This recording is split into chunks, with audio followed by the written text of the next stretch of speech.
வணக்கம் மகளே, இது உங்கள் பாடறிவோம் படிப்பறிவோம். இந்த வார டீச்சிங் எபிசோட்ல கொஞ்சம் பழைய காலத்துக்கு போயிட்டு ஒரு சூப்பரான ஒரு குதூகலமான ஒரு பாங்கரா டான்ஸ் இருக்கிற ஒரு பாட்டு தான் பார்க்க போறோம்.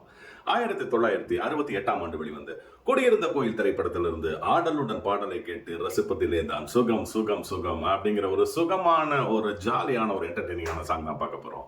புரட்சி தலைவர் எம்ஜிஆர், ஜெயலலிதா அவர்கள் மற்றும் ராஜஸ்ரீ, வி.கே. ராமசாமி, நம்பியார் இது போன்ற ஒரு மிக பிரம்மாண்டமான கலைஞர்கள் நடித்திருக்கும் திரைப்படம். கே. சங்கர் அவருடைய அற்புதமான ஒரு டைரக்ஷன், எம்.எஸ். விஸ்வநாதன் அவர்களுடைய ஒரு சூப்பர் டூப்பரான இசை ஆல்பம்னே சொல்லணும் இந்த படத்தை பொறுத்த வரைக்கும். அப்படி சூப்பராக கொடுத்திருந்தார் திரு எம்.எஸ். அவர்கள்.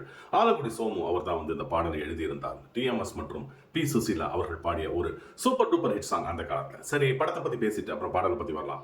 சைனா டவுன் அப்படிங்கிற திரைப்படம் 1962 வந்தது. அந்த திரைப்படத்தோட ரீமேக் தான் குடியிருந்த கோவில். பொதுவாக எம்ஜிஆருக்கு டபுள் ரோல் அப்படின்னா என்ன சொல்றது, சாதாரணமாகவே ஒரு 150 நாள் ஓடுச்சுன்னா டபுள் ரோல்னா ஒரு 300 நாள் ஓடும். ஒரு எம்ஜிஆருக்காகவே ஓடும் அப்படின்னு சொல்லுவாங்க. மக்கள் திலகம் அந்த அளவுக்கு ஒரு மக்களிடம் ஒரு செல்வாக்கை பெற்றிருந்தார் அப்படின்னு சொல்லணும். முதன்முறையாக திரு எம்ஜிஆர் அவர்களுக்கு தமிழக அரசின் சிறந்த நடிகருக்கான விருது குடியிருந்த கோயிலுக்கு தான் கிடைத்தது அப்படின்னு சொல்லணும். ஒரு இரட்டை பிறவி படத்தோட கதைன்னு பார்த்தா அதுல ஒருத்தர் நம்பியார் எடுத்துட்டு போயிருவாங்க. அவரை கிரிமினலாவே வளர்ப்பார் நம்பியார். இன்னொருத்தர் அவரை தேடுவார். அதே தான் படத்தோட ஒரு கதை. அந்த ரெண்டு எம்ஜிஆருமே போட்டி போட்டு கொண்டு நடித்தாலும் எல்லாருக்கும் அந்த ஒரு கிரிமினல் வர இல்லையா, அது ஒரு வித்தியாசமாக அந்த ஒரு மாதிரி ஃபேஸ் எல்லாம் ஸ்கின் எல்லாம் ஒரு மாதிரி கருப்பா வச்சுக்கிட்டு அதெல்லாம் ரொம்ப ஸ்டைலா பண்ணியிருந்தார் அந்த எம்ஜிஆர் அப்படின்னு சொல்லணும். எல்லாராலையும் பாராட்டப்பட்டது அந்த திரைப்படம். 150 நாட்கள் மேல பாக்ஸ் ஆபீஸ்ல சூப்பர் டூப்பர் ஹிட் திரைப்படம் குடியிருந்த கோவில் அப்படின்னு சொல்லலாம். சரி, பாடல்கள் அப்படின்னா அதான் சொல்லிட்டேன், ஆல்பம் அப்படின்னே சொல்லியாச்சு. என்னை தெரியுமா இருக்கட்டும், இல்ல உன் விழியும் என் வாழும் சந்தித்தால், ஆடலுடன் பாடலை கேட்டு, அப்புறம் துள்ளுவதோ இளமை, இந்த மாதிரி எல்லா பாடலும் சூப்பர் டூப்பர் ஹிட்.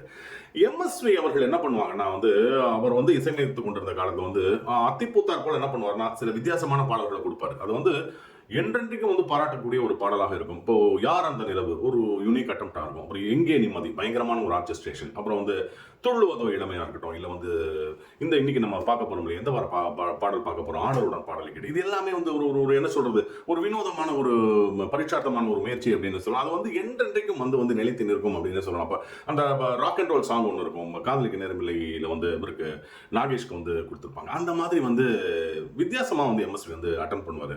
இந்த பாடலுக்காக எம்ஜிஆர் அப்படிங்கிறவர் அவர் திரையில தோன்றினாலே போதும், அதுக்குன்னே அந்த ஒரு ரசிகர்கள் அந்த ஸ்கிரீன் பிரசன்ஸுக்குன்னே அந்த திரைப்படம் ஓடிக்கொண்டிருந்த காலம். அவர் அவருடைய படங்கள்ல பாடல்கள் ஹிட் ஆச்சுக்கு முக்கிய காரணம் திரு எம்ஜிஆர் தான் சொல்லணும். முதல் காரணம் என்னன்னா, அந்த அளவுக்கு பாடல்கள் நல்லா வரணும்னு சொல்லிட்டு சிரத்தை எடுத்து இசையமைப்பாளர்கிட்ட பேசி, கவிஞர்கள்ட்ட பேசி, பாடகர்கள்ட்ட எல்லாம் பேசி, அவர் என்ன எஃபர்ட் முழுக்க போட முடியுமோ அந்த பாடல்களுக்கு கொடுத்தாரு. அதனாலதான் அவருடைய படங்களோட பாடல்கள் மிகப்பெரிய அளவில் இன்னைக்கு நம்ம பேசிக்கிட்டு இருக்கோம் அப்படின்னு சொல்லணும். இந்த குடியிருந்த கோயில்லாம் எம்எஸ்வி சொல்லுவாரா, அண்ணே நாங்க பாத்துக்கிறோம் அப்படின்ட்டு, இருந்தாலும் ஸ்டுடியோக்கு வெளியில லேசா அப்படி கதை திறந்து கேட்பாரா எப்படி இருக்கு பாட்டு அப்படின்னு சொல்லிட்டு அந்த அளவுக்கு ஒரு அக்கறை செலுத்துவார். இந்த பாடலுக்கு முதல்ல அந்த பாங்கரா டான்ஸ் இது ஆர்கெஸ்ட்ராலாம் அந்த பாடுவாங்க. இந்த பாடல் துள்ளுவதோ இளமையில ஒரு ஜனங்களை ஒரு குஷிப்படுத்துறதுக்காக பாடக்கூடிய பாடல். இதற்கு அவர் சாதாரணமாவே ஒரு நடன இயக்குனர் என்ன சொல்லியிருக்காருன்னா அப்படி ஆடிட்டு போயிருக்கலாம். இருந்தாலும் ஒரு மாத காலம் இந்த டான்ஸ் பயிற்சி எடுத்திருக்காரு. இந்த பாங்கரா டான்ஸ்க்கு எப்படி ஆடணும் அப்படின்னு சொல்லிட்டு கொஞ்சம் யோசிச்சு பார்த்தீங்கன்னா, அந்த மாதிரி ஒரு நடிகர் வந்தாலே போறோம் அப்படின்னு நினைக்கக்கூடிய நடிகர் இந்த அளவுக்கு ஸ்ரத்தை எடுத்து மெனக்கிட்டு இருக்காரு. நிச்சயமா அந்த பாடல்கள்லாம் இன்னைக்கு ஹிட் ஆகுதுன்னா இந்த மாதிரி அந்த மெனக்கடல் தான் காரணம் அப்படின்னு சொல்லணும். ரொம்ப ஜாலியான பாட்டு. டி.எம்.எஸ்.உம் சுசீலாவும் என்னமா பாடியிருப்பாங்க. ஆலங்குடி சோமு ரொம்ப அழகா எழுதியிருப்பார் வரிகள் எல்லாம். அதாவது டிஎம்எஸோட வெங்கல குரல் பாடலோட சேலஞ்ச் இந்த ஒரு ஹை டெசிபல்ல போகும். தானன தனனா தனனா தானன தனனா தனனா ஒரு மெலடி வரும், அப்படியே அந்த பாங்கரா ஸ்டைல்ல அப்படி முடிக்கணும், பின் இருப்பாங்க. இதெல்லாம் ஒரு வினோதமான ஒரு முயற்சி அப்படின்னு சொல்லணும். அற்புதமான பாடல். இந்த பாடுறதுக்கே ஒரு நிச்சயமா அது ஒரு எக்ஸசைஸ் அப்படின்னு சொல்லலாம். நல்ல ஒரு எக்ஸசைஸ். ஆடலுடன் பாடலை கேட்டு மட்டும் இல்ல, பாடி ரசிப்பதும் கூட ஒரு அழகான சுகம் தான். இது கடவுள் அமைத்த மேடை. நன்றி மக்களே.